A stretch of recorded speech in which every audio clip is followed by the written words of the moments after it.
नमस्कार बच्चों, आप लोग यहाँ पर देख सकते हो कक्षा दसवीं की प्री बोर्ड परीक्षा एमपी बोर्ड का प्रश्न पत्र का संपूर्ण हल। कक्षा दसवीं की प्री बोर्ड परीक्षा मध्य प्रदेश राज्य के जितने बच्चे हैं उन सभी बच्चों की प्री बोर्ड परीक्षा का भैया संपूर्ण पेपर का यहाँ पर हल इसका सेकंड पार्ट है। इसमें यहाँ पर मैं आपको प्रश्न क्रमांक 6 से इसका हल बताऊंगा। इसके पहले के वीडियो मैंने सही विकल्प आपको बता चुका था, आप लोग फिर से उसको एक बार देख सकते हो, एक बार आप उसमें नजर मार लीजिए, है ना। और बाकी आपको समझना होगा उसको, तो इसके लिए मैंने वीडियो बना चुका हूं पहले। एक बार एक नज़र दिखला देता हूं मैं आप लोग को यहाँ पर इसका ही। इसकी आप लोग यहाँ पर एक बार नज़र मार लीजिए।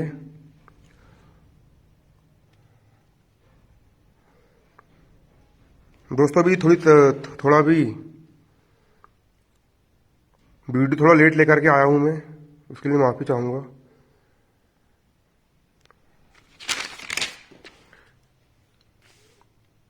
आप लोगों ने देख लिए होंगे यहाँ पर, ये इसका पूरा आंसर है, बिल्कुल पूरे के पूरे ऑब्जेक्टिव यहाँ पर सही है। अब इसके बाद से आप देख सकते हो प्रश्न क्रमांक 6, संख्याओं 6 और 20 का भाज्य गुणनखंड विधि से HCF ज्ञात कीजिए। हमारा सवाल यहाँ पर क्या है, देखो आप लोग यहाँ पर देख सकते हो प्रश्न क्रमांक 6, संख्याओं 6 और 20 का भाज्य गुणनखंड विधि से HCF ज्ञात करो। 6 और 20 का भाज्य, देखिए दोस्तों मैं इसको आपको समझाते हुए करवाऊंगा। इसका कारण क्या है कि इसी प्रकार का आपको जो पेपर है बिल्कुल वार्षिक परीक्षा में बन करके आएगा, इसलिए आपको मैं समझाऊंगा भी। तो यहाँ पर सवाल ये बोल रहा है कि संख्या 6 और 20 का हमको अभाज्य गुणनखंड विधि से HCF का मतलब होता है महत्तम समावर्तक ज्ञात कीजिए। तो इसके लिए हम सबसे पहले 6 के अभाज्य गुणनखंड निकाल लेंगे और 20 के भी अभाज्य गुणनखंड निकाल लेंगे। तो यहाँ पर मैंने लिखा हूं 6 के अभाज्य गुणनखंड। 6 के अभाज्य गुणनखंड निकालूंगा, 2 का भाग दूंगा, 2 तिया 6, फिर 3 का भाग दूंगा, 3 एक कम 3। तो 6 को हम लिख सकते हैं 2 गुणा 3, 6 को यहाँ पर लिख देंगे हम 2 गुणा 3। फिर हम निकाल लेंगे 20 के अभाज्य गुणनखंड। ये 20 के यहाँ पर मैंने अभाज्य गुणनखंड निकाली, 2 से भाग देंगे 2 एक कम 2, 2 शून्य शून्य, फिर 2 से भाग देंगे 2 पंच 10, फिर 5 से भाग देंगे 5 एक कम 5। 20 को हम लिख सकते हैं 2 गुणा 5, 20 को हम लिख देंगे 2 गुणा 5। अब HCF निकालने के लिए ऐसी संख्या जो दोनों के पास हो, तो यहाँ पर 2 का जोड़ा बन रहा है, 2 जो है वो दोनों के पास है, तो यहाँ पर लिख लेंगे हम 2। तो इसका आंसर जाएगा आपका 2, HCF हो जाएगा आपका यहाँ पर 2। अब प्रश्न क्रमांक 7 यहाँ पर क्या बोल रहा है, देखिए प्रश्न क्रमांक 7 यहाँ पर बोल रहा है द्विघात बहुपद x की घात 2 धन 7x धन 10 के शून्य ज्ञात करो। तो यहाँ पर हम डालेंगे हल, और हल डालकर यहाँ पर हम लिखेंगे दिया है बहुपद x की घात 2 धन 7x धन 10। यहाँ पर हम क्या करेंगे, इस बहुपद के बराबर 0 मान लेंगे। तो यहाँ पर हम लिखेंगे माना, यहाँ पर हम लिखेंगे क्या, माना, यहाँ पर हम लिखेंगे माना x की घात 2 धन 7x धन 10 बराबर 0। अब 7x को ऐसे 2 भागों में तोड़ो कि इन दोनों को जोड़ने या फिर घटाने पर 7x आए और इन दोनों को गुणा करने पर 10 आए। तो 7x की घात 2 धन 10 का हो गया धन का 10। 7x को यहाँ पर मैंने 2 भागों में तोड़ दिया, पहला भाग हो गया 5x और दूसरा भाग हो गया 2x, क्योंकि 5x और 2x को हम जोड़ देंगे तो 5x और 2x यहाँ पर 7x हो जाएंगे, और 5 गुणित 2 करेंगे तो 5 दूनी यहाँ पर 10 हो जाएगा। इसके बाद फिर इन दोनों तोड़ने के बाद फिर इन दोनों पद में से क्या कॉमन निकाल सकते हैं, इन दोनों x यहाँ पर भी और x यहाँ पर भी है, दोनों पदों में से यहाँ से मैंने x कॉमन निकाल लिया। यहाँ पर x की घात 2 है, मतलब यहाँ पर 2x में से एक x बाहर निकाल लिए तो अंदर एक ही x बचेगा, धन का हो गया धन। 5x यहाँ से भी मैंने x बाहर निकाल लिया, अंदर से भी यहाँ पर 5 बचेगा। फिर इन दोनों पद में से यहाँ पर मैंने 2 कॉमन निकाल लिया, तो यहाँ पर 2x में से मैंने 2 कॉमन निकाल लिया, अंदर यहाँ पर सिर्फ x बचेगा, और 10 में से मैंने 2 बाहर निकाल लिया तो अंदर से कितना बचेगा, 5 बचेगा, क्योंकि 2 पंचे होता है 10 आपका। इसका x धन 5 यहाँ पर भी और x धन 5 यहाँ पर भी है, दोनों पदों में से x धन 5 मैंने कॉमन निकाल लिया, तो यहाँ पर क्या बचेगा, x धन 2 बचेगा। तो x धन 2 बचा, बराबर 0 का बराबर 0 हो गया। अब x धन 5 बराबर भी x धन 5 इंटू x धन 2 बराबर 0, तो एक बार x धन 5 के बराबर 0 ले लेंगे, x धन 5 बराबर 0, एक बार x धन 2 बराबर भी 0 ले लेंगे, x धन 2 बराबर 0। x का मान निकालेंगे, x का होगा x बराबर किस तरफ x धन का है उस तरफ जाएगा, x हो जाएगा ऋण का, 5 हो जाएगा ऋण का, तो x का मान आ गया पहला ऋण 5, और बराबर किस तरफ 2 यहाँ पर धन का, उस तरफ जाकर 2 हो जाएगा ऋण का 2 हो जाएगा। यही हो जाएगा यहाँ पर आपका आंसर। अगला क्वेश्चन बोल रहा है प्रश्न क्रमांक 8, यहाँ पर बोल रहा है बिंदु A ऋण 5,7 एवं बिंदु B 1, ऋण 3 के बीच की दूरी ज्ञात करो। यहाँ पर आपको 2 बिंदुओं के बीच की दूरी निकाल के लेके आना है, 2 बिंदुओं के बीच की दूरी ज्ञात करना है। तो देखिए एक दूरी सूत्र होता है, अगर पहला बिंदु माना x1, y1 हो और दूसरा बिंदु x2, y2 हो के बीच की दूरी, 2 बिंदुओं के बीच की दूरी होती बराबर करनी में x2 माइनस x1 की होल घात 2 धन y2 माइनस y1 की होल घात 2। यहाँ पर पहला बिंदु, यहाँ पर आप देख सकते हो, यहाँ पर पहला बिंदु x1, y1 है और यहाँ पर पहला बिंदु ऋण 5,7 है, तो x1 का मान हो जाएगा ऋण 5 और y1 का मान हो जाएगा 7। x1 का मान हो जाएगा ऋण 5 और y1 का मान हो जाएगा 7। y1 का मान हो गया यहाँ पर आपका 7। यहाँ पर दूसरा बिंदु है x2, y2 और यहाँ पर दूसरा बिंदु है ऋण 1, 3। मतलब x2 का मान हो जाएगा ऋण 1 और y2 का मान हो जाएगा 3। x2 का मान हो जाएगा ऋण 1 और y2 का मान हो जाएगा यहाँ पर आपका 3। इसके बाद यहाँ पर हम दूरी सूत्र लगा देंगे। तब बिंदु ऋण 5, 7 एवं 1, ऋण 3 के बीच की दूरी। तो करनी के अंदर सूत्र होता है हमारा x2 माइनस x1 की होल घात 2। x2 का मान है यहाँ पर ऋण 1 माइनस x1 का मान है ऋण 5 की होल घात 2 धन y2 माइनस y1 की होल घात 2। y2 का मान है 3 माइनस y1 का मान है यहाँ पर 7। 3 माइनस 7 की होल घात 2। इसके बाद ऋण 1 का ऋण 1 हो जाएगा, ऋण गुणित ऋण हो जाएगा यहाँ पर आपका धन। 5 का हो गया 5, घात 2 का हो जाएगा घात 2, धन का हो गया धन। 7 में से 3 का यहाँ पर 4 बचेगा, बड़ी संख्या ऋण की चिन्ह हो जाएगा ऋण का, घात 2 को जाएगा घात 2। इसके बाद 5 में से 1 गया 4 बचेगा, 4 की घात 2, 4 4 16, धन को हो जाएगा धन। 4 की घात 2, 4 4 यहाँ पर हो जाएगा 16। 16 और 16 जाएंगे यहाँ पर आपका 32। 32 का भाज्य गुणनखंड निकालेंगे तो 32 को हम लिख सकते हैं 2 गुणा 2 गुणा 2 गुणा 2 गुणा 2, 2 दूनी 4, 4 दूनी 8, 8 दूनी 16, 16 दूनी 32, ये लिख सकते हैं। यहाँ पर 2 का जोड़ा बन गया, 2 करनी के बाहर आ गया। यहाँ पर 2 का जोड़ा बन गया, 2 करनी के बाहर आ गया और यहाँ पर सिर्फ 2 बचा, वो करनी के अंदर यहाँ पर लिख देंगे। 2 दूनी हो गया 4, करनी 2 का करनी 2 हो जाएगा और यही हो जाएगा यहाँ पर आपका आंसर। यही क्या हो जाएगा बच्चों यहाँ पर आपका, यही हो जाएगा यहाँ पर आपका आंसर। अब प्रश्न क्रमांक 9 यहाँ पर क्या बोल रहा है, एक पासे को एक बार फेंका जाता है। एक पासा है, पासा किसको बोलते हैं, पासा उसी को बोलते हैं जिसको हम सांप सीढ़ी में खेलते हैं। एक पासे को एक बार फेंका जाता है, एक अभाज्य संख्या प्राप्त करने की प्रायिकता ज्ञात करो। एक पासे को जब एक बार फेंका जाता है तो अभाज्य संख्या ज्ञात करने की प्रायिकता ज्ञात करो। तो देखिए बच्चों, होता क्या है कि जब हम पासे को फेंकते हैं तो पासे को फेंकने पर प्राप्त कुल अंक, तो पासे को फेंकने पर प्राप्त कुल अंक होते हैं यहाँ पर आपके 6 अंक आ सकते हैं। ब्रैकेट के अंदर 1 भी आ सकता है, 2 भी आ सकता है, 3 भी आ सकता है, 4 भी आ सकता है, 5 भी आ सकता है और 6 भी आ सकता है। अतः कुल परिणामों की संख्या हो जाएगी यहाँ पर आपकी 6। अब इन 6 अंकों में से अभाज्य संख्या कौन कौन सी है, तो 2 यहाँ पर अभाज्य संख्या है। अभाज्य संख्या उस संख्या को बोलते हैं जिस पर किसी का भाग नहीं जाता, सिर्फ अपनी खुद का भाग जाता है। 2 में किसी का भाग नहीं जाता। और दूसरी अभाज्य संख्या यहाँ पर 3 है और अगली अभाज्य संख्या यहाँ पर आपकी 5 है। 2 3 5, तो अभाज्य संख्या आने के अनुकूल परिणाम यहाँ पर कितने, 1 2 3 है। कितने यहाँ पर आपके 3 है। अब हम निकाल लेंगे प्रायिकता। प्रायिकता बराबर क्या होता है, प्रायिकता बराबर होता है अनुकूल परिणामों की संख्या बटे कुल परिणामों की संख्या। प्रायिकता P बराबर हो जाएगा अनुकूल परिणामों की संख्या हो जाएगी यहाँ पर आपकी 3, यहाँ लिख देंगे यहाँ पर हम 3 बटे हो जाएगा यहाँ पर कुल परिणामों की संख्या। कुल परिणाम कितने यहाँ पर आपके 6 बटे में जाएगा यहाँ पर आपका 6। 3 एक कम 3 और 3 दूनी 6, तो प्रायिकता हो जाएगी आपकी 1 बटे 2, यही हो जाएगा यहाँ पर आपका आंसर। अब 10वां प्रश्न यहाँ पर क्या बोल रहा है आप देख सकते हो। 10वां प्रश्न यहाँ पर बोल रहा है, एक चित्त प्राप्त करने की प्रायिकता ज्ञात करो जब एक सिक्के को एक बार उछाला जाता है। जब एक सिक्के को हम एक बार उछालते हैं तो चित्त प्राप्त करने की प्रायिकता ज्ञात करना है यहाँ पर आपको। तो देखिए, सिक्के को ऊपर उछालने पर प्राप्त कुल परिणाम। जब हम सिक्के को ऊपर उछालते तो कौन कौन से परिणाम प्राप्त होते हैं, सिक्के को ऊपर उछालने पर 2 परिणाम प्राप्त होते हैं, या तो आप चित्त भी आ सकता है या पट्टे भी आ सकता है। सिक्के को ऊपर उछालने पर प्राप्त कुल परिणामों की संख्या यहाँ पर हो जाएगी आपकी कितनी, 2 हो जाएगी, है ना। और चित्त आने की प्रायिकता याद करना है, तब चित्त आने के अनुकूल परिणाम। जब हम सिक्के को ऊपर उछालते चित्त सिर्फ एक ही बार आ सकता है, तो चित्त आने के अनुकूल परिणाम होगा यहाँ पर आपके 1। प्रायिकता P बराबर हो जाएगी अनुकूल परिणामों की संख्या बटे कुल परिणामों की संख्या। तो अनुकूल परिणाम हो जाएंगे यहाँ पर आपके 1 और कुल परिणाम हो जाएंगे यहाँ पर आपके 2, तो 1 बटे 2 आपका आंसर निकल करके आ जाएगा। यहाँ पर आप देख सकते हो आपका आंसर यहाँ पर 1 बटे 2 निकल करके आ गया। अगला यहाँ पर आपको 11वां सवाल क्या बोल रहा है, यदि tan a का मान 4/3 हो तो sin a और cos a का मान ज्ञात करो। तो यहाँ पर हम लिखेंगे, दिया है tan a का मान दिया यहाँ पर 4/3। tan बराबर क्या होता है, tan बराबर होता है tan a, मतलब कोण a का tan निकाल रहा है, कोण a का हम क्या निकाल रहे हैं, tan निकाल रहा है। tan बराबर होता है सम्मुख भुजा बटे संलग्न भुजा, मतलब कोण a की सम्मुख भुजा हो जाएगी आपकी BC। तो यहाँ पर हम लिख लेंगे BC बटे संलग्न भुजा। संलग्न भुजा मतलब कोण a से लगी हुई भुजा, कोण a से लगी हुई भुजा यहाँ पर आपकी AB है, तो बटे में जाएगा यहाँ पर आपका AB। मतलब कि यहाँ पर BC का मान आपका 4 और AB का मान 3 के बराबर। BC बराबर 4 और AB बराबर हो गया यहाँ पर आपका 3। इसके बाद तब समकोण त्रिभुज ABC में पाइथागोरस प्रमेय से, पाइथागोरस प्रमेय होता है कर्ण का वर्ग बराबर लंब का वर्ग धन आधार का वर्ग। कर्ण किसको बोलते हैं, ये सबसे लंबी भुजा कर्ण कहलाती है। कर्ण मतलब हो गया आपका AC का वर्ग, तो कर्ण का मान यहाँ पर हम रख देंगे किसका वर्ग, AC का वर्ग बराबर लंब। लंब का मान कितना है, लंब, इसको हम बोलते हैं लंब। लंब का मान यहाँ पर आपका 4 है, तो लंब का मान यहाँ पर हम रख देंगे कितना, 4 रख देंगे। यहाँ वर्ग का हो गया वर्ग धन आधार, आधार का मान यहाँ पर कितना, आधार का मान यहाँ पर आपका 3 है, आधार का मान रख देंगे 3। घात 2 का यहाँ पर हो जाएगा आपको घात 2। अब इसके बाद एसी घात 2 का हो गया एसी घात 2 बराबर का बराबर 4 का वर्ग 416 धन का हो गया धन 3 का वर्ग 3 9 हो जाएगा 16 धन 9 हो जाएगा यहाँ पर आपका 25 को हम ले सकते हैं 5 की घात 2 वर्ग से वर्ग कट गया एसी का मान आ गया 5 एसी बराबर आ गया यहाँ पर आपका 5।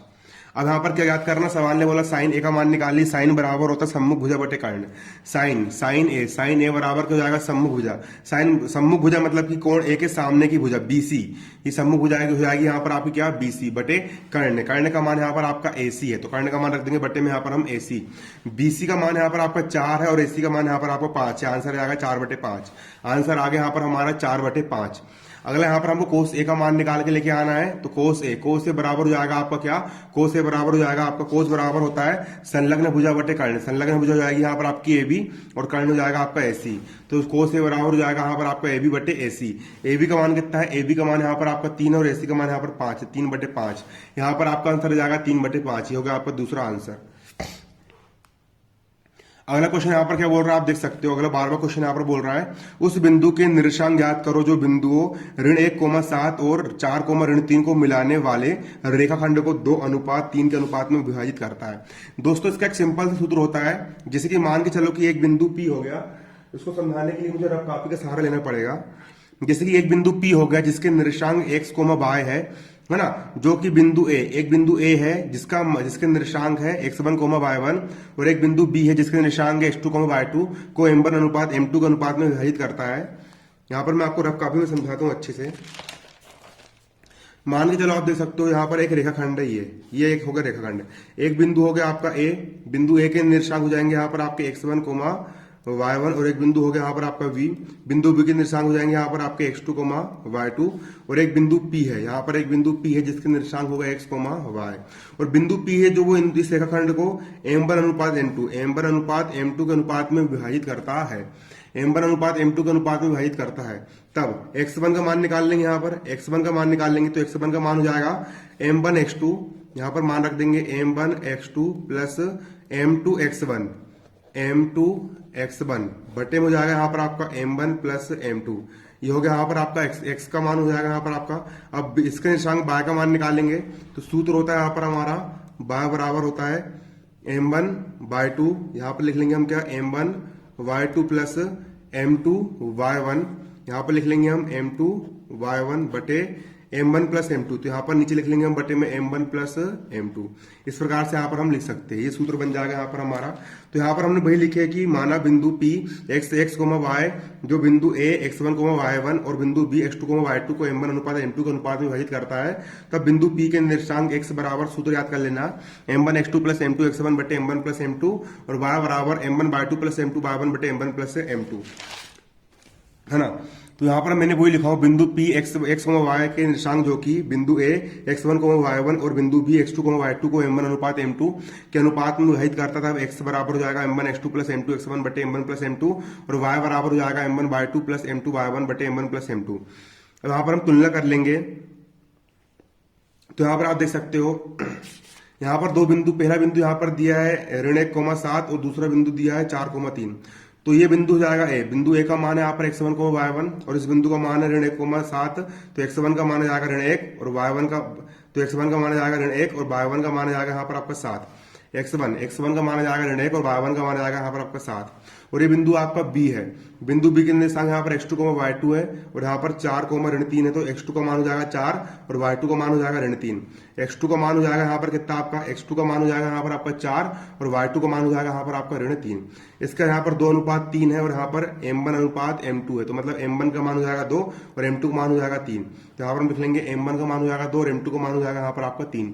अब कुछ नहीं करना सूत्र में यहाँ पर हमको मान बस पुट करना है x का हो गया x बराबर का हो गया बराबर m1 लिखा है m1 का मान है 2 m1 का मान रख दिए 2 गुणा x2 का मान कितना है x2 का मान है यहाँ पर आपका 4 x2 का मान रख दिए 4 धन का हो जाएगा यहाँ पर आपका धन अगला यहाँ पर आपका m2 तो यहाँ पर m2 का मान है आपका 3 m2 का मान रख दिए 3 और x1 का मान है यहाँ पर आपका ऋण 1 x1 का मान रख दिया यहाँ पर ऋण 1 बटे यहाँ पर आपका m1 प्लस m2 m1 का मान हो गया 2 और m2 का मान हो गया 3 तो 2 धन यहाँ पर हो गया आपका 3 कोमा यहाँ पर हो जाएगा आपका y बराबर, y का हो गया यहाँ पर आपका y बराबर का बराबर m1 लिखा हुआ है, m1 का मान कितना है, m1 का मान आपका है 2, तो m1 का मान रख दिए 2 गुणा y2 लिखा है, तो y2 का मान यहाँ पर आपका ऋण 3, y2 का मान रख देंगे यहाँ पर हम ऋण 3, धन का हो गया यहाँ पर आपका धन। अगला यहाँ पर आपका m2 का मान यहाँ पर है 3, तो m2 का मान रख दिए 3 गुणा y1 का मान कितना है, y1 का मान यहाँ पर आपका 7, तो y1 का मान रख दिया यहाँ पर हमने 7, बट्टे का हो गया बटे m1 प्लस m2, m1 का मान है 2 और m2 का मान है 3, तो यहाँ पर m1 का मान रख दी 2, धन का हो गया धन, m2 का मान हो गया यहाँ पर आपका कितना 3 हो गया।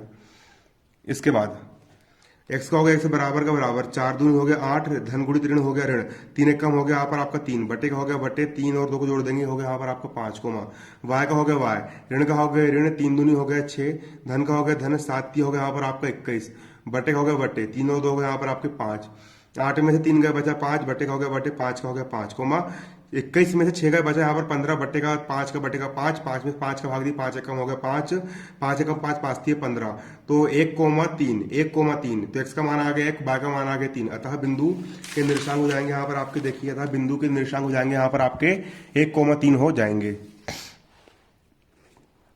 13वां क्वेश्चन क्या बोल रहा है, देखिए 13वां क्वेश्चन बोल रहा है आपके यहाँ पर दो संकेंद्रीय वृत्तों की त्रिज्या 3 सेंटीमीटर और 5 सेंटीमीटर है, बड़े वृत्त की उस जीवा की लंबाई ज्ञात कीजिए जो छोटे वृत्त को स्पर्श करती है। संकेंद्रीय वृत्त किसको बोलते हैं, संकेंद्रीय वृत्त का मतलब होता है ऐसे दो वृत्त जिनका एक ही केंद्र हो, तो इस वृत्त का केंद्र भी यहाँ पर O है और इस बड़े वाले वृत्त का केंद्र भी यहाँ पर O है ना। और यहाँ पर आप देख सकते हो यहाँ पर एक वृत्त की त्रिज्या दी गई सवाल में 3 सेंटीमीटर और एक वृत्त की त्रिज्या दी गई 5 सेंटीमीटर। तो त्रिज्या किसको बोलते हैं, केंद्र से लेकर परिधि तक की दूरी को त्रिज्या कहते हैं। तो पहली त्रिज्या 3 सेंटीमीटर दी गई है और दूसरी त्रिज्या यहाँ पर आपकी 5 सेंटीमीटर दी गई है।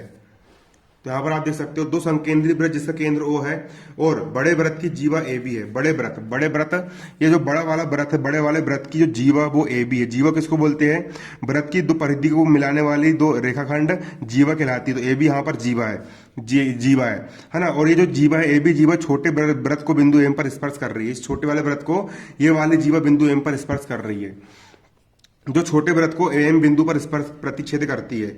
और त्रिज्या क्रमशः यहाँ पर क्या दी गई है, पहली त्रिज्या यहाँ पर आपकी AO बराबर दी गई है 5 सेंटीमीटर। तो यहाँ पर हम देख लेंगे पहली त्रिज्या AO बराबर दी 5 सेंटीमीटर और दूसरी त्रिज्या यहाँ पर आपकी OM बराबर 3 सेंटीमीटर दी गई है और दूसरी त्रिज्या यहाँ पर आपकी OM बराबर 3 सेंटीमीटर दी गई है।